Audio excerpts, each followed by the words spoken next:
Ironically, the 39th expansion in Magic the Gathering history, Coldsnap, came out in July of 2006, but it reintroduced a very popular mechanic: snow. The set also closed out the Ice Age block 10 years after the release of the block's second expansion, Alliances, and replaced Homelands, a set that never fit in with the other two by any means at all, as the block's true third and final set.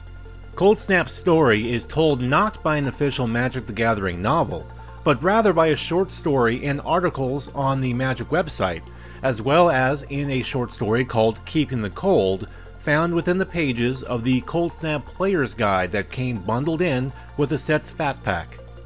The story is told through a first-person narrative written by Jeff Grubb by the set's main antagonist, Hydar, as well as through the cards themselves. The Fat Pack also included a copy of the novel The Gathering Dark, also by Grubb, and while it carries the moniker of being Book 1 of the Ice Age cycle, the novel actually tells the story of the goings-on during the set The Dark, which came out 2 expansions before Ice Age.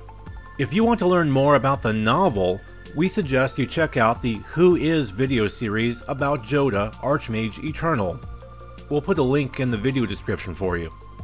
As for the story of Coldsnap, it takes place on the Dominarian continent of Tertiaire, which is also home to the Brothers' War and the Ice Age that followed.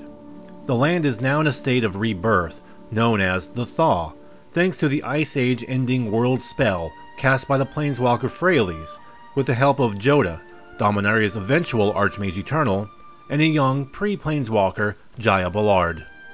The world's climate was changing, and the ice that held Dominaria captive was receding as temperatures began to return to normal.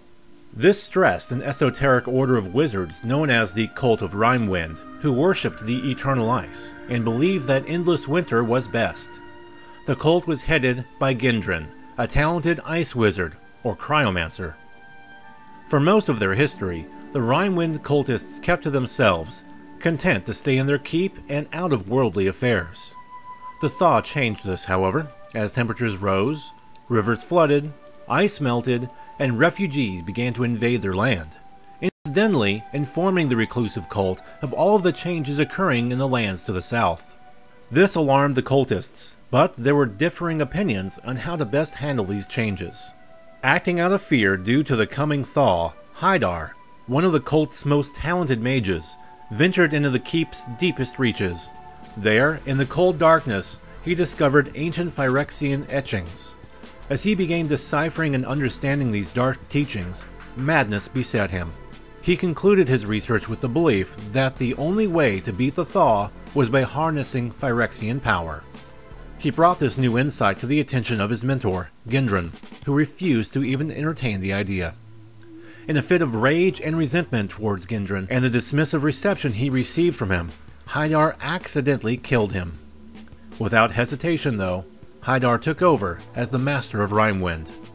Now in charge, Hydar dispatched cultists to scour the continent for anything and anyone that would help. Dormant Phyrexian war beasts and other such machines were found buried in now melting glaciers. An alliance was formed with the undead Order of Stromgald through their leader, Hakon, for protection from the forces of New Argive, who have become wise to Hydar's plans. Another alliance was formed with the city-state of Krove and its vampire queen Garza Zal, who granted the cultists access to vast libraries of lost knowledge and relics. Soon enough, the Cult of Rimewind succeeded in creating a new artificial winter, and in reanimating many of the dormant Phyrexian war beasts with magic-infused ice crystals they called Cold Steel Hearts. Not long after, a war party led by the Balduvian leader, Luvisa Coldeyes, attacked Rimewind, intent on foiling Hydar's plans. The Master Cryomancer, however, was prepared. He activated the Phyrexians, turning them loose on the invaders. In the bloodbath that ensued, Coldeyes was captured and brought to Hydar. He offered her a deal. He'll spare her life in exchange for the unconditional surrender of both her Balduvians and her Keldoran allies. In response, she spat at him. As a retort, the Cryomage skewered her with an ice spike, killing her at his feet. Another piece of sanity slips away as he begins attacking both friend and foe alike. even going so far as to accidentally freeze to death his own wife, Lidra. He orders his Phyrexian war beasts to march towards Keldor, whose forces were actively being kept at bay thanks to the Order of Stromguld's alliance. This extra show of force and obvious lack of constraint by Haidar concerned Garza Zol, fearful that Krove might be next despite their alliance. Unbeknownst to the Master Cryomancer, Zol had assassins planted in Rhinewind. Quite unceremoniously, Haidar was no more. Without Haidar's guidance, however, the rampaging Phyrexian war beasts went haywire. The Keldorans, who had summoned support from their allies in Yavimaya, routed the leaderless Phyrexians and cultists. In the calm that followed the battle, Yavimayan shamans performed a ritual that put an end to Rheinewind's artificial winter, thus allowing Dominaria's thaw to run its proper course. Okay, so there's only so much story of Coldsnap to talk about, but there's a lot to talk about as far as the cards are concerned. When Coldsnap was announced in October of 2005, players were told a story of how then Magic developer Randy Buehler was helping to move an old filing cabinet out of Magic creator Richard Garfield's old office. Inside that cabinet, he said, was an old folder titled Rock and Roll that, in short, contained the long-lost designs to the third and final set in the Ice Age block of the mid-1990s. As neat as that story is, it's just that, a story. Players, however, took it seriously, and once the truth came out, people were not exactly thrilled. In short, what it boiled down to was Wizards of the Coast trying to do something fun and different in announcing the set, but failing because A. The company had Buehler, a person known for his seriousness and being a rock of truth, tell the story rather than someone known for having a bit of fun with things such as, well, Mark Rosewater. And B. The story was just a little too believable. What almost isn't believable, though, is just how quickly Wizards of the Coast put this set together. At the time, a small Magic set went through 4 months of design work. Because the higher-ups at Wizards decided too late that they wanted a summer release in 2006, Coldsnap was designed in 6 weeks, with the first few weeks being done fully out of office in order to give development enough time to do their work. During design and development, R&D made a conscious effort to create Coldsnap with the themes and mechanics of Ice Age and Alliances in mind, and to give the set a bit of a retro feel. Coldsnap returned things like cumulative upkeep, essentially an ever-increasing tax the player has to pay to keep a card in play. Pitch cards that can be played for free in exchange for discarding or pitching 1, or in Coldsnap's case, 2 cards from one's hand. Old characters that were mentioned in story or on cards but had not yet gotten cards of their own, such as the case with Arkham Dagson, Darien, King of Keldor, Zur the Enchanter, and others. The concept of snow, though by adding the snow supertype to the already existing snow-covered lands, which were all reprinted in Coldsnap, and expanding the supertype to non-land permanents. Wizards also added a new symbol, a snowflake, for activation and mana costs meant to denote that the costs must be paid by mana produced by a snow source. And, old school, draw a card during the next upkeep cantrips. The set also introduced 2 new mechanics. Recover, a Graveyards Matters keyword ability that allows a player to return a card with the ability to their hand by paying its recover cost when a creature next goes to the graveyard from play. Failing to pay the cost, exiles the card instead. And Ripple, a triggered ability that allows the player to reveal a given number of cards from the top of their library and cast all cards that share a name with the original spell cast for free. The set has 5 such cards, plus 1 artifact, Thrumming Stone, that grants the ability, each with a Ripple value of 4. The ability was not very popular.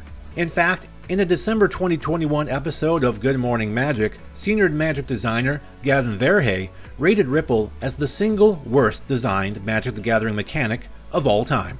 It's just laughably ridiculous. A delta between doing nothing or single-handedly ruining a game of Magic. Because Coldsnap was being inserted into the Ice Age block so many years after the original set's releases, 4 theme decks were released alongside the set's 15 card booster packs. These theme decks would contain not only cards from Coldsnap, but also from Ice Age and Alliances, albeit in a modern card frame. While not legal for standard play, this did give new players access to a number of cards from the first 2 sets in the block, such as Dark Ritual, Brainstorm, Portent, Swords to Plowshares, and a basic island found in the Keldorian Cunning deck that accidentally has the artwork for the original snow-covered island on it. Despite being a small set with 155 cards, Coldsnap featured a whopping 10 cycles, plus 1 vertical cycle. Most notable among them are Kindle spells, inspired by the Tempest card Kindle, which each have an ability that grows based on how many copies of the card are in players' graveyards, such as the card Runesnag, countering a spell unless that spell's caster pays 2 mana, plus an additional 2 for each Runesnag card currently in each graveyard. Martyrs, which is a cycle of human creatures that each have a sacrificial activated ability that scales based on the number of specific cards you reveal from your hand, such as Martyr of Sands, gaining you 3 life for each white card you reveal. Super pitch cards like Allosaurus Rider and Sunscour, which can be played without paying their mana cost in exchange for removing 2 cards in your hand from the game instead. The Snow-Covered Lands, which were reprints from Ice Age but updated with the new Snow Super type, and Allied Colored Snow Tap Lands. Coldsnap also has a mirrored pair in the cards White Shield Crusader and Stromgald Crusader. These are callbacks to the cards Order of the White Shield and Knight of Stromgald from Ice Age, which are themselves functional reprints of the Fallen Empire's cards Order of Lightbearer and Order of the Ebon Hand. Other cards of note in this set include Dark Depths, a card that was initially ignored in tournament play until the printings of Vampire Hexmage in Zendikar and Thespian Stage in Gatecrash caused its play value to skyrocket, and the card ended up becoming banned in Modern.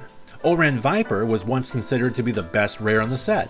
Panglacial Worm is the first card ever printed that can be played directly from one's library. Haken, Stromgald Scourge, is the first card ever printed that could not be cast from your hand. Vanish into Memory, the third card to be designed through Wizards of the Coast's You Make the Card promotion, following Scourge's Forgotten Ancient and Fifth Dawn's Crucible of Worlds. Counterbalance is an extremely powerful blue enchantment that, through the help of deck manipulation cards like Brainstorm, Sensei's Divining Top, and Jace the Mind Sculptor, can make it extremely difficult for one's opponent to successfully resolve a spell.